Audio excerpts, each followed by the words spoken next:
Welcome to God's 5 Minutes with Pastor Ed Wilson. Reach him at gods5minutes@gmail.com. Now, here's Ed Wilson with God's 5 Minutes. Hello, friends. The 44th Psalm begins with these verses. We have heard with our ears, O God, our fathers have told us what work thou didst in their days, in the times of old, how thou didst drive out the heathen with thy hand, and plantest them, how thou didst afflict the people and cast them out. For they got not the land in possession by their own sword, neither did their own arm save them. But thy right hand and thine arm, and the light of thy countenance, because thou hadst a favor upon to them. Thou art my king, O God, command deliverances for Jacob.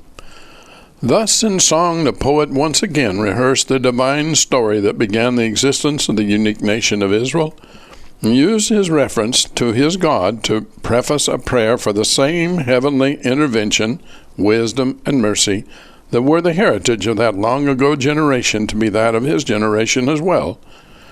We have heard with our ears, O God, he chants, your mighty acts and holy law have been the subjects of common conversation. Not only are they written, but they are also in the everyday talk of those in whom we have the most confidence. The godly Israelites preserved the geography of their nation by oral tradition with great diligence and accuracy. This mode of preserving and transmitting history certainly produces a more vivid impression on the mind than any other. To listen to a lecture from a pilot who survived the crash of his airliner with an opportunity to ask questions and see the strong passion on his face as he relives the brush with disaster, it's a much more powerful thing than to read a book of the event. That's part of the reason why we preach the gospel. Nothing can more strongly convey the sense of deliverance and rejoicing than retelling the grand old story.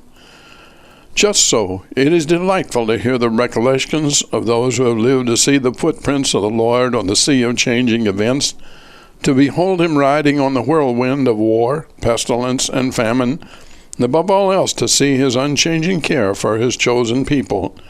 Those who are taught to see God in history have learned a good lesson from their fathers. A nation tutored as Israel was in a history so marvelous as theirs always had a ready case to present when pleading with God for aid in trouble, since he who never changes gives in every deed of grace a pledge of mercy to come.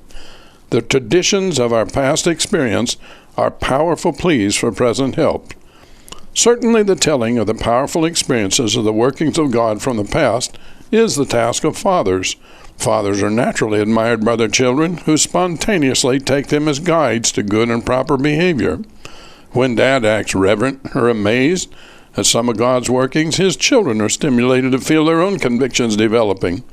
Besides, one of life's great pleasures to a parent is to snuggle his own little boy or girl into his lap, take down the Bible storybook with its well-worn pages, and read into those wondering little ears how lions found David too salty for their taste, how 143 fishes will cause even apostles' nets to break, or how singing songs while in the stocks in the dankest, most secure part of the prison, while backs are still bleeding from the baleful lashes, can cause an earthquake that bursts all the prison restraints asunder.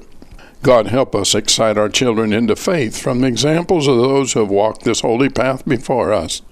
It's unnatural for the father to bury his life savings in the earth before he dies and thus make it useless to his surviving and needy family, or anybody else for that matter. How much more than any should fail to pass on the story of Jesus. But it is a delight and a blessing to hear the old stories from generations past of God's great mercies and ever-timely delivery of his people from perils rather of every sort. But retelling them is not merely instructive and inspirational. It is a prelude to each succeeding generation having its own powerful, amazing stories to tell, for the God of yesterday is the God of today, tomorrow, and eternity. Have you talked to him today? You have been listening to God's 5 Minutes with Pastor Ed Wilson. Reach him by email at godsfive minutes@gmail.com. Tune in next time to hear more encouraging thoughts from God's Word on God's 5 Minutes with Pastor Ed Wilson.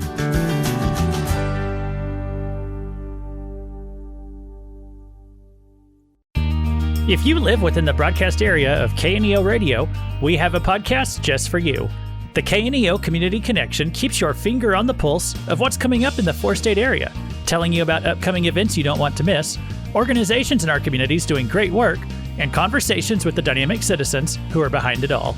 There's a lot going on around you that you don't want to miss. This is Luke Taylor. Join me each week as we talk about what's happening with the people who are making it happen. Brought to you by KNEO Radio 91.7 FM and the Sky High Podcast Network. Subscribe today wherever you get your podcasts.